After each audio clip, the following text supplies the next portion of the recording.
in an attempt to create calm and in response to calls from the international community. In June, the Ethiopian government declared a unilateral humanitarian ceasefire and withdrew all its forces from Tigray. The hope was that the TPLF would respond in a humane way and lay down their weapons. But they failed to observe the ceasefire, concocted a series of outlandish conditions, and continued their brutality.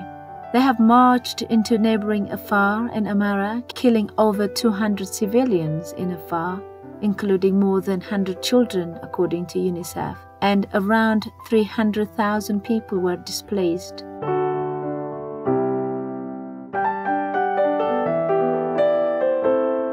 I recently traveled from Bahir Dar to some part of Amara towns impacted by the TPLF and witnessed the death and destruction firsthand.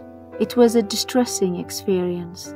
Everywhere I went, I saw senseless destruction and heard heartbreaking counts of killings, rapes, kidnapping, and robbery by the TPLF terrorists.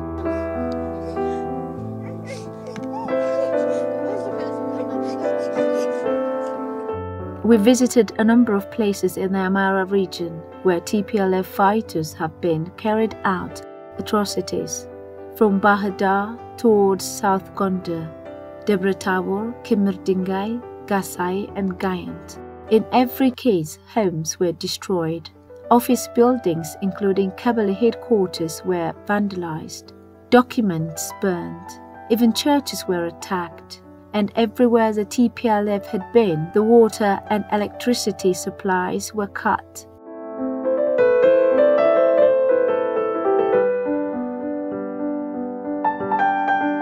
In Debre Tabor, the main hospital had been attacked when TPLF fired a bomb into a compound. By an act of God, it failed to hit the building directly, landing in the courtyard. All the windows were blown out. Damage was done inside and out, and the huge crater left. Residential homes nearby were affected. Some were destroyed with families inside, others were badly damaged. In a street nearby a hospital I met Deris Nega. His wife and his children had been killed by the TPLF, plus friends who had been staying with them. 7 people in total from one household.